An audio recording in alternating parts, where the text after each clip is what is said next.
L'Agence régionale de santé vient de publier les derniers chiffres de l'épidémie dans notre région. Elle progresse, mais certains personnels de santé estiment que si l'on en arrive à un reconfinement, c'est parce que l'hôpital n'a plus la capacité de soigner la population. Trop de lits ont été fermés. C'est ce que nous dira Stéphane Goberti, représentant CGT des hospitaliers du CHU de Nice. L'Agence régionale de santé vient de publier les derniers chiffres de positivité au coronavirus en PACA sur l'ensemble de la région. L'épidémie progresse notamment avec beaucoup de malades dans les Bouches-du-Rhône. En moyenne, pour les 6 départements, sur 100 personnes qui font un test aujourd'hui, 18 ont le virus. Pascal Varnier, Loïc Athénon.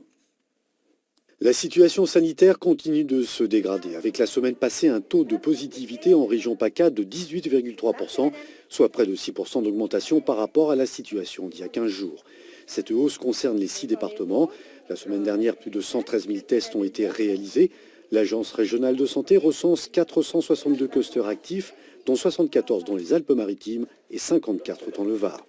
Plus de 1250 personnes hospitalisées dans la région, dont 153 dans les Alpes-Maritimes et 134 dans le Var. En résumé, le virus circule de plus en plus activement, une tendance observée déjà depuis plusieurs semaines. Et en direct dans le 19-20 ce soir, Stéphane Goberti, qui est secrétaire général du syndicat CGT des personnels hospitaliers du CHU de Nice. Bonsoir. Bonsoir. Vous nous dites ce soir que finalement, si on va vers un reconfinement, c'est parce que l'hôpital public n'a plus la capacité, n'a plus les moyens de soigner la population. Pourquoi ? On le crie à corps et à cri depuis des années. Les lois successives n'ont fait que diminuer les lits à l'hôpital public. 48 000 lits, 40 000 sous Madame Bachelot, plus de 8 500 sous Mme Buzyn. Donc c'est une catastrophe sanitaire. Aujourd'hui, pourquoi on est dans cet état? Pourquoi on va reconfiner? Parce qu'on n'a pas assez de lits en France à l'hôpital public. Si on s'était calqué sur le système de santé allemand, sur le nombre de citoyens qu'on a dans notre hexagone, on devrait avoir au moins 12 000 lits. Le ratio de 1800 patients hospitalisés... C'est-à-dire que les Allemands font nettement mieux que nous en matière de quotas. Le quota de lit de réa. Ouais. Effectivement, le lit de réa en Allemagne, il est de 15 000. En France, il est de 5 000. Si on avait le même ratio, on serait quasiment à 12 000. On aurait un taux d'occupation en réanimation et non de 55%, mais de 20%. Et on ne parlerait pas de reconfinement dès ce soir. Alors justement, on va regarder les chiffres des malades Covid en réa. D'abord, il y en a 44 dans les Alpes-Maritimes actuellement. Il y en a 33 dans le Var. Et c'est assez important dans les Alpes-Maritimes quand même parce qu'il y a en réanimation des malades qui ont le Covid et puis des malades qui ont eu des AVC, d'autres pathologies. Et regardez, on est au-dessus de 80% de taux d'occupation, donc il reste très peu de place quand même.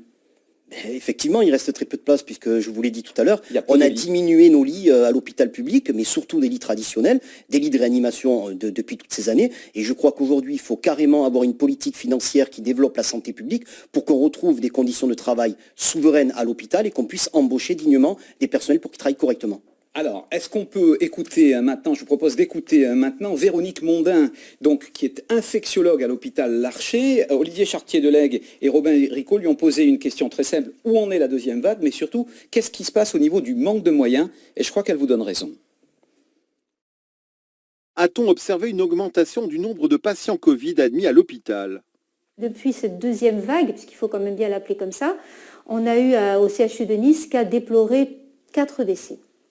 Donc on a quand même une augmentation effectivement de l'afflux, mais des patients qui restent dans des situations qu'on arrive à améliorer, qui rentrent chez eux relativement rapidement. La prise en charge des patients Covid s'améliore-t-elle? On comprend mieux comment cette maladie évolue, on comprend mieux les récepteurs, on comprend mieux les anomalies inflammatoires, vasculaires, tout ce qui confère en fait les facteurs de gravité, et on les prend effectivement en charge avec une certaine protocolisation qui aboutit à une évolution favorable des patients dans la majorité des cas. L'hôpital a-t-il les moyens de faire face à cette nouvelle vague épidémique? Moi, quand j'étais jeune PH, donc il y a plus d'une vingtaine d'années, le service d'infectiologie avait 60 lits. Aujourd'hui, le service d'infectiologie a 30 lits. Il faut qu'on ait des équipes formées, il faut qu'on ait des espaces modulables pour si l'épidémie est plus ou moins importante, il faut qu'on ait du matériel mais des moyens humains. Il n'y a que comme ça qu'on pourra gérer les épidémies, pas en nous enlevant nos moyens au fur et à mesure du temps. 60 lits il y a quelques années, 30 lits seulement maintenant. Et puis il faut aussi parler du personnel, parce qu'on voit la diminution des lits. Il y a aussi une diminution de personnel? Ben, carrément, les conditions sont tellement dures que tout le personnel est parti de l'hôpital. Moi, je crois que dès demain, il faut lancer un plan d'embauche massif dans tous les hôpitaux de France pour pouvoir répondre à cette épidémie qui est quand même catastrophique. Et surtout, il faut faire un appel aux régions, que tous ces personnels qu'on va embaucher demain, même si c'est pour des matières premières, c'est-à-dire servir un plateau repas, amener un patient à la douche, toutes des tâches que des personnels très qualifiés ne pourront pas faire, ces personnels-là, demain, par la formation que la région pourra subventionner, on pourra les fidéliser, les former et les garder à l'hôpital dès demain. Stéphane Goberti, vous lancez un appel aux politiques qui nous regardent ce soir, c'est-à-dire qu'il pourrait y avoir des systèmes de formation des gens qui sont au chômage actuellement, oui. des gens qui touchent le RSA, qui pourraient être formés à ces missions à l'hôpital, mais ils vont avoir peur quand même d'aller à l'hôpital avec des patients Covid, c'est pas évident. Hein. Non, je crois qu'il y a un taux de statistique justement à l'hôpital parce qu'on est très bien formé contre ces maladies infectieuses et ces épidémies, où on a vraiment les moyens et les mesures de se protéger, donc c'est là où on a le taux le plus bas. C'est le personnel hospitalier. Où on contracte l'épidémie, c'est dans les entreprises où on contracte le plus parce que justement, ils ne sont pas assez formés ces gens-là. Mais je crois que oui, il faut je lance un appel à toutes les régions de France,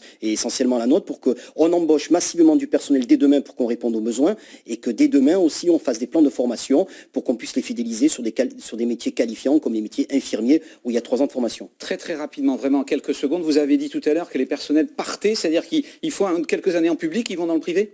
Oui, il faut savoir qu'à l'hôpital public, c'est pas pour rien que la CGT n'a pas signé le Ségur. 183 €, ça suffit pas. 10 ans de gel du point d'indice. Nous, on demande 300. On est sous-payé. Sur l'OCDE, les infirmières, elles sont 28e. On est la 5e puissance mondiale. C'est pour ça qu'ils partent dans le privé. Ils sont mieux payés.